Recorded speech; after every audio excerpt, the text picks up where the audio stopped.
Just because this is the way it's always been done does not necessarily mean that it's the best way to continue when we should be open-minded to new ways of doing things.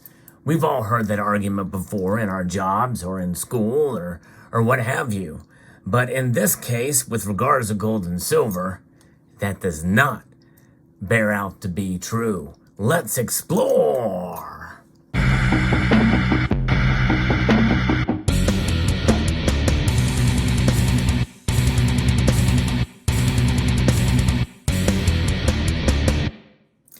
That's right. We are seeing all this experimentation, this monetary experimentation that's really brought itself to bear mostly in the 20th century. In the middle of the 20th century is when people started to experiment with different monetary theories. In fact, some of it dates back to, well, the crime of 1873 when bimetallism essentially died. But nonetheless, silver still continued to be used as money in many nations all the way up until about the mid to late 1960s. By 1970 and 1971, not only had silver been abandoned from the world's monetary system for all nations around the world, but the United States essentially sealed the deal on the end of the gold standard, or any reference to gold as a way to safeguard your money.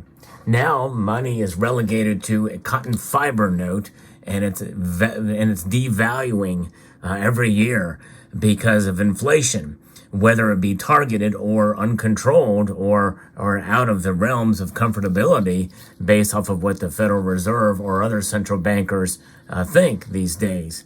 This is unsound money, otherwise known as currency or a debt instrument, and this is something that people put their faith and trust in. In fact, the dollar is the top of the world's reserve currencies that are out there. But folks, this is not the way. Gold and silver are the way. You know, that phrase, this is the way, is also something that may be familiar with some of you that have watched The Mandalorian. It's essentially a moral code by a strict code of ethics from the organization of the Mandalorians. And it's quite fascinating to see how some Mandalorians kind of stray from that code and others not. But one of them is, you do not take off your helmet, or you pay the piper. If you do that, it is essentially considered a sin. They have a code of ethics in regards to, what that means. This is the way. And part of the reward for what they do, not only staying true to their ethics and also with bounty hunting, is they get Beskar armor. Beskar is a very precious metal. And so it's interesting to see the tie-in there. In fact, APMEX has created exclusive bars, which some of them have gone up quite a bit in price, especially the 10-ounce bars. Would love to get a Beskar bar.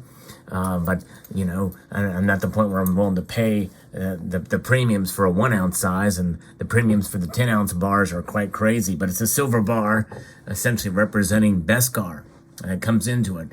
But, in the end, what is kind of our Beskar? It is indeed gold and silver. And gold and silver are the way to sound monetary policy. We are so far out of sync with gold and silver in the world today in terms of our monetary system that in order to go back to a gold standard or a bimetallic standard, it would take quite a bit of doing, and it would certainly be a massive shock to the economic and monetary system if they were just to plunge themselves into a gold standard. There are some nations that are essentially being forced back into a gold standard as the only way, because their currencies have already been rocked and have collapsed multiple times, and they keep resetting them only to find that it happens again and again and again. Because these central bankers and these nations and these politicians, especially in these corrupt African nations, they have no standard. They have no restraint.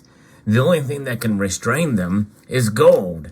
And gold is the ultimate form of restraint for central banks. This is why the central bank of central bankers basically has marked gold as a tier 1 asset up from a tier 3 asset, putting it on par and equal to cash in terms of valuability and in terms of being of liquidity.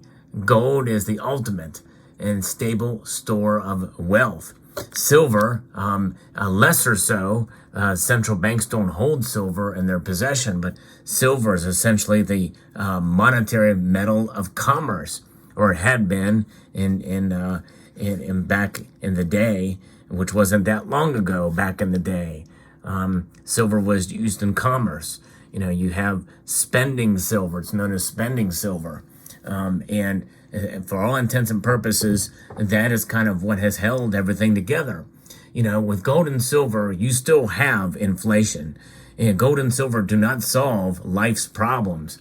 They don't even solve all of our monetary problems. However, they do provide a constraint, and they provide a check and a balance against what banks do. And the thing is no matter what happens with the banking system, in fact, even now we're hearing recent news about the collapse of the second largest collapse with SVB. And this is something that could become a much larger thing, or maybe it won't. Regardless, that's just it. We all are reliant on banks. It doesn't matter who you are these days. And so there really is only some level of insurance, the FDIC here in the United States, and whatever it may be in other nations around the world. But even so, there are some fine print, there are some exceptions to some of that.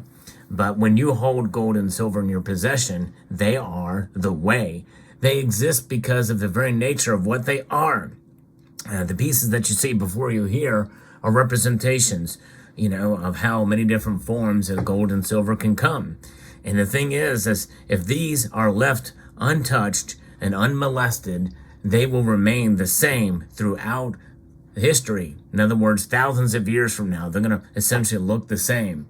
The only difference may be that silver may tarnish after a time, but other than that, they really do not degrade. Gold especially has no way to change or oxidize in the air, and that's part of its beauty. Both metals are very malleable, by the way, and so even in the worst conditions, where there's a massive fire where they melt, the metals can pull together and reconstitute themselves once they're collected again. And that has happened multiple times. In fact, it happened to a member of this community who lost a bunch of silver and some gold in a fire in the Fort McMurray fire of 2016. In fact, this great member of the community, who've not seen in a while, sent me this. This survived enough to hold its form, but it lost its proof finish. But nonetheless, this is an example how it is still 1 ounce of silver and has survived all that time. And that is the way. This is the way with gold and silver. They are a store of value. They are a constant in an unconstant world, in an ever-changing world. And to me, that's a very attractive nature. And I think that is something. Some things just, they never change. And sometimes that's very, very good that they don't change. What do they say about, the two most constant things in life are death and taxes? I think you can probably add one other or two other things that makes, and that is gold and silver. They always remain for what they are, as stores of value. Now, there's probably some of you that are screaming at your screen right now saying, well, what about the price of gold and silver? Yes, the price of gold and silver will fluctuate. You may see it pop up a little bit because of news we hear about a bank collapsing, or about some sort of bond market in some foreign nation, where the price may go up. Unexpected things that we see that happen. And then there's things that are expected or even unexpected with regards to what central banks do. Raising rates, with strong dollar, strong currencies, and what have you. Good economic data that can pull that price down. And, there's things that happen like that. But the problem is that when you look at it in terms of the price all the time, and again, fully recognizing that this channel talks about price a lot. Indeed, I do. but that is only to give you kind of a perspective of where the markets are. But I always make the distinction between price and value, because the thing is, if you look at silver and gold in the most simplest of forms, it is indeed a insurance policy. It's an insurance policy. And sometimes you can save on your insurance premiums, especially if you don't make a claim, or if you have a good record, especially with your auto insurance. And so therefore the premiums are lower. Now, obviously with premiums with silver and gold, it's a little bit of a different scenario, but nonetheless, when the spot price is cheap, that means the economy is doing fairly well. The economy is doing fairly well, and the dollar is strong. You're going to get your premiums at a lower price. If the economy is bad, then the insurance policy is going to be put to some use. In other words, more and more people are going to start to put their money into it, and then the prices go up. So that is the difference. That is, but the value remains the same. The coverage of your insurance policy remains the same. Folks, this is the way. Gold and silver. It's a moral code that has its foundations in the Bible.